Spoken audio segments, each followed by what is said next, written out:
जब राम मंदिर पर सर्वोच्च न्यायालय का निर्णय आया था तो उस दिन मैं करतारपुर कॉरिडोर के उद्घाटन के लिए डेरा बाबा नानक में था।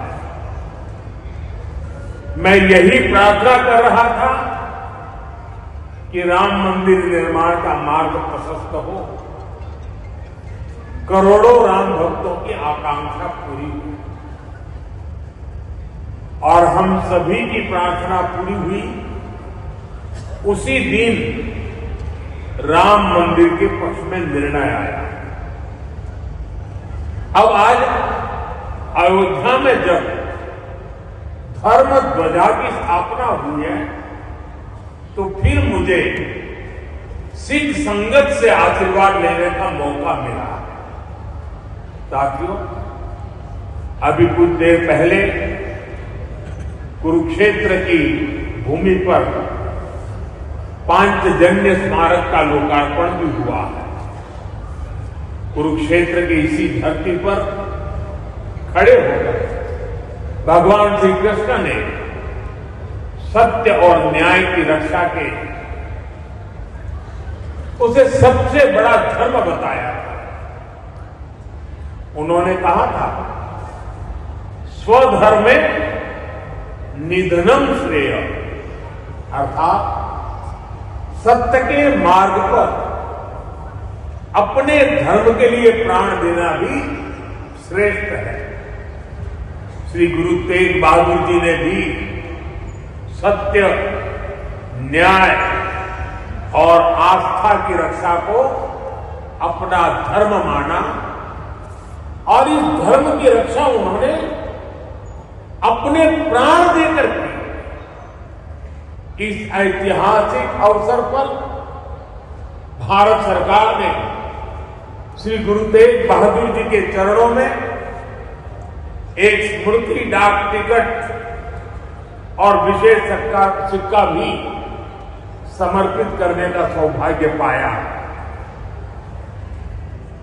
मेरा कामना है हमारी सरकार गुरु परंपरा की इसी तरह निरंतर सेवा करती रहे। साथियों, कुरुक्षेत्र की यह पवित्र भूमि सिख परंपरा का एक महत्वपूर्ण केंद्र है। इस भूमि का सौभाग्य देखिए, सिख परंपरा के लगभग सभी गुरु अपनी पावन यात्रा के दौरान यहां आए। जब 9वीं पातशाही श्री गुरु तेग बहादुर जी इस पवित्र भूमि पर पधारे तो उन्होंने यहां अपने गहन तप और निर्भीक साहस की छाप छोड़ी। साथियों, श्री गुरु तेग बहादुर जी जैसे व्यक्तित्व इतिहास में बिरले ही होते हैं। उनका जीवन, उनका त्याग, उनका चरित्र बहुत बड़ी प्रेरणा है।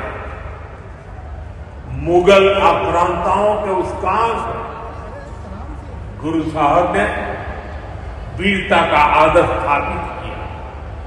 हम सब जानते हैं कि श्री गुरु तेग बहादुर जी के शहीद होने से पहले क्या हुआ। मुगल आक्रांताओं के उस काल में कश्मीरी हिंदुओं को जबरन धर्मांतरण किया जा रहा है। इस संकट के बीच पीड़ितों के एक दल ने गुरु साहब से सहयोग मांगा। तब से गुरु साहब ने उन पीड़ितों को जवाब दिया कि आप सब औरंगजेब को साफ साफ कह दें, यदि श्री गुरु तेग बहादुर इस्लाम स्वीकार कर लें तो हम सब इस्लाम धर्म अपना लें। साथियों, इन वाक्यों में श्री गुरु तेग बहादुर जी की निडरता, उसकी पराकाष्ठा था। इसके बाद जिसकी आशंका थी वही हुआ। उस क्रूर औरंगजेब ने गुरु साहिब को बंदी बनाने का आदेश दिया, लेकिन गुरु साहब ने खुद दिल्ली जाने की घोषणा कर दी। मुगल शासकों ने उन्हें प्रलोभन भी दिए, लेकिन श्री गुरु तेग बहादुर अड़िग रहे।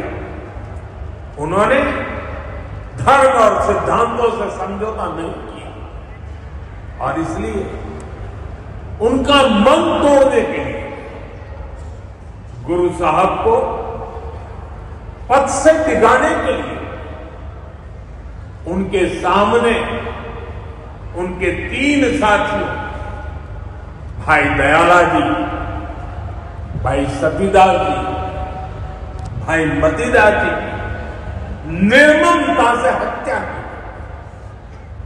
लेकिन गुरु साहब अटल रहे, उनका संकल्प अटल रहा।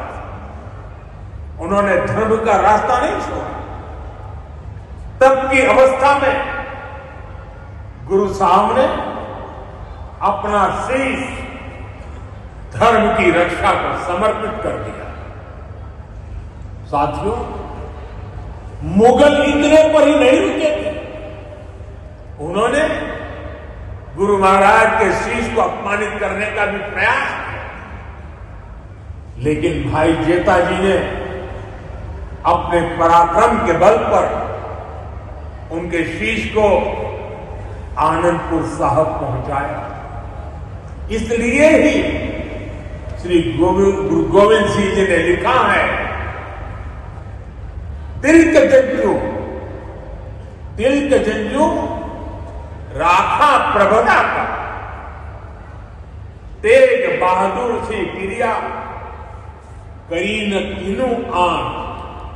इसका अर्थ था कि धर्म का तिलक सुरक्षित रहे, लोगों की आस्था पर अत्याचार न हो, जिसके लिए गुरु साहिब ने सब कुछ न्यौछावर कर दिया। साथियों, आज गुरु साहब की इसी बलिदान भूमि के रूप में आज दिल्ली का शीशगंज गुरुद्वारा हमारी प्रेरणा का एक जीवन स्थल बनकर खड़ा है। आनंदपुर साहब का तीर्थ हमारी राष्ट्रीय चेतना की शक्ति भूमि है और आज हिंदुस्तान का जो स्वरूप शेष है, उसमें गुरु साहब जैसे युग पुरुषों का त्याग और समर्पण समाहित है। और इसी त्याग के कारण श्री गुरु तेग बहादुर साहब को हिंदवी चादर कहकर पूजा जाता है। साथियों, हमारे गुरुओं की परंपरा हमारे राष्ट्र के चरित्र, हमारी संस्कृति और हमारी मूल भावना का आधार है। और मुझे संतोष है कि पिछले 11 वर्षों में हमारी सरकार ने इस पावन परंपराओं को सिख परंपरा के हर उत्सव राष्ट्रीय उत्सव के रूप में भी स्थापित किया।